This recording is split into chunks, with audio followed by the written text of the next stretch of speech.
우리가 만든 이런 무인 전투기들을 필요로 하는 나라들이 굉장히 많습니다. 방위 산업의 꽃이라고 할 수 있는 게 항공 우주 산업인데, 예를 들어서 이제 KF-21을 수출하려고 했을 때 지금 이제 미국산 엔진을 쓰고 있기 때문에 미 정부의 수출 승인을 받아야 됩니다. 그걸 못 받으면 수출할 수가 없어요. 근데 만약에 우리가 국산 엔진을 개발하게 되면 그런 문제가 없어지는 거죠. 군사적 용도로 쓸 수 있는 엔진도 만들 수 있기 때문에 기술적 난관 극복과 함께 새로운 시장이 열린다는 그런 특성도 있습니다.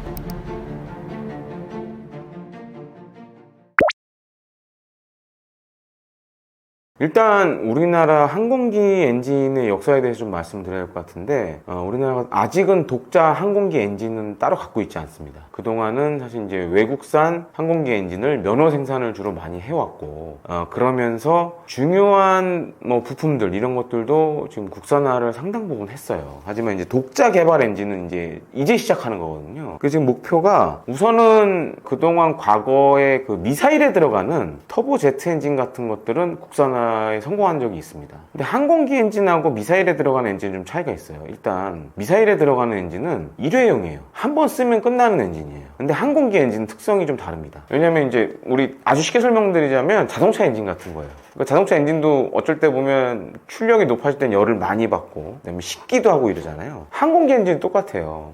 그래서 이제 많은 열이 발생할 수도 있고 그게 또 빨리 식어야 되는 부분도 있고, 근데 잘못되면 엔진이 고장이 나거나 깨질 수 있겠죠. 그래서 이제 보통 그걸 장수명 부품류라고 많이 얘기를 하는데, 이런 것들을 지금 이제 하나 두 개 국산화를 해가고 있어요. 그래서 결국에는 우리도 항공기 엔진, 특히 이제 국산 터보팬 엔진을 만들겠다라는 게 지금 목표예요. 그래서 우선은 좀 추력이 작은 것부터 시작해서 지금 KF-21에 보시면 제너럴 일렉트릭이 만든 F414 엔진이 들어갑니다. 이게 대략 5,500파운드 정도의 그 추력을 갖고 있어요. 톤수로 선사해서 얘기해 드리자면 한 2.5톤 이상의 추력을 갖고 있는데, 그런 엔진을 우리가 만들겠다라는 지금 목표를 갖고 있습니다. 근데 이제 지금 이제 F414 엔진보다는 미래에 쓰기 위해서는 성능이 더 좋아야겠죠. 그래서 차세대 엔진 기술을 지금 거기다 적용을 하려고 그래요. 그러니까 예를 들어서 뭐 연비를 향상시킨다던가, 또 한 가지로는 장수명 부품류들을 사용해서 엔진의 수명도 늘리겠다, 이런 목표들을 갖고 있습니다. 그래서 이제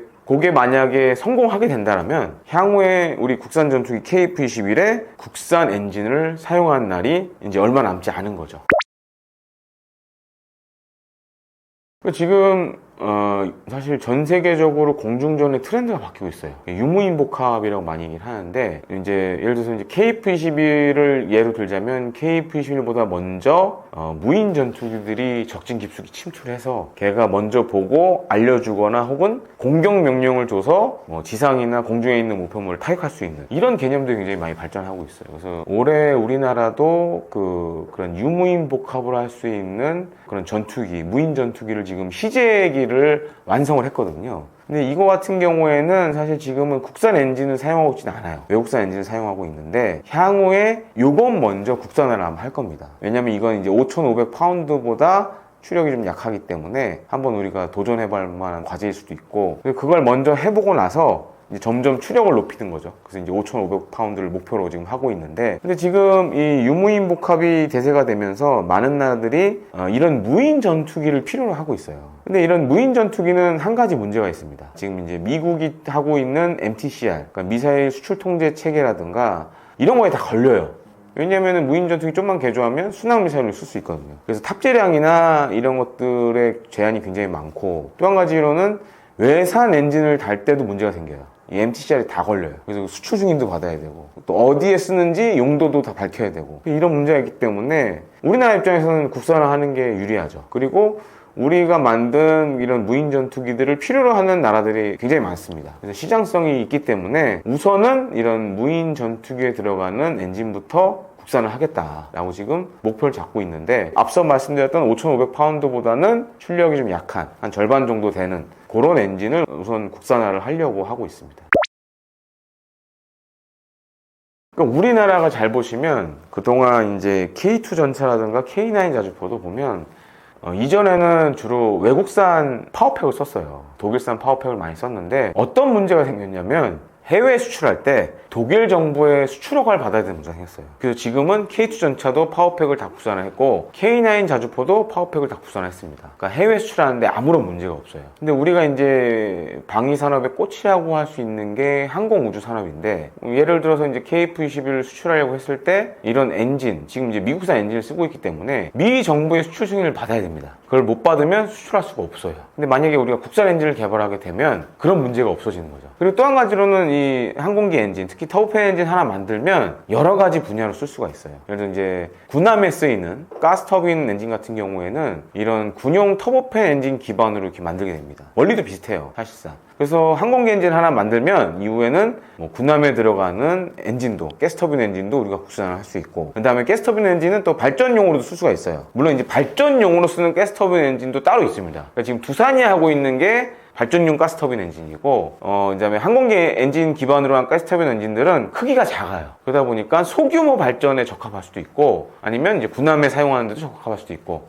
그래서 어떻게 보면은 우리가 국산 항공기 엔진을 개발하게 되면 국산 항공기 수출에도 도움이 되고, 또 가스터빈이라는 새로운 군사적 용도로 쓸 수 있는 엔진도 만들 수 있기 때문에 기술적 난관 극복과 함께 새로운 시장이 열린다라는 그런 특성도 있습니다.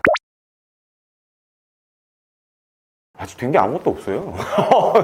자꾸 뭐 이렇게 모형 나온 거 가지고 뭐 다 된 것처럼 막 유튜브에서 얘기를 하는데, 이제 우리 시작하는 단계고, 또 한 가지로는 상대적으로 극복해야 될 기술적 난관들이 많이 남아있어요. 그리고 이게 지금 이제 가장 중요한 문제는 항공기 이 국산 터보팬 엔진을 누가 만들 거냐, 두산이 할 거냐, 지금 하나에어로스페이스가 할 거냐도 결정이 아직 다 안 된 상황이에요. 그래서 이제 그런 누가 할 거냐 먼저 이제 결정을 해야 될 것 같고, 그 다음에 거기에 맞는 그런 장수명 부품류들을 어떻게 빨리 국산을 할 거냐, 이게 상당히 관건이 될 수 있고요. 또 한 가지로는 지금 세계 각국은 차세대, 선진국들 같은 경우는 차세대 터보팬 엔진들을 많이 내놓고 있어요. 기존 터보팬 엔진 대비 연비가 한 2배 이상 좋은 첨단 엔진들을 개발하고 있기 때문에 우리가 지금 항공기 엔진 국산화도 그렇지만 차세대 기술도 여기에 또 적용해야 되는 그런 문제도 있습니다. 그래야 이제 세계 시장에서 경쟁력을 가질 수 있기 때문에 그런 점들도 우리가 이제 극복해야 될 과제라고 보여집니다.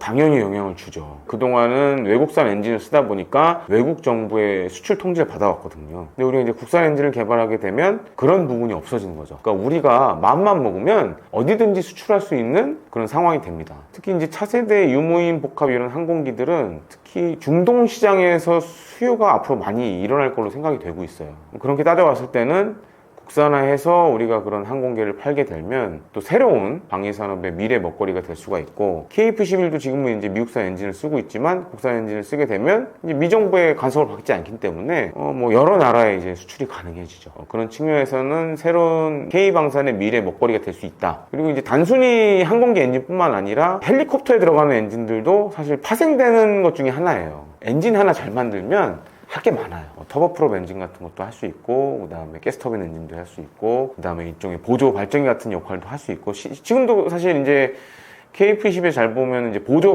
동력 장치라는 게 있는데, APU라는 게 있는데, 요거는 사실 이제 하나 에어로스페이스에서 만든 보조 동력 장치가 들어가요. 근데 이것도 좀 항공기 엔진이랑 비슷한 그런 특성을 갖고 있는데, 그렇게 이렇게 하나 두 개씩 하다 보면 KF-21의 국산화율도 높아지고 또 새로운 미래 먹거리가 될 수 있어서 상당히 우리 지금 K방산에 기대가 되는 그런 중요한 분야라고 할 수 있습니다.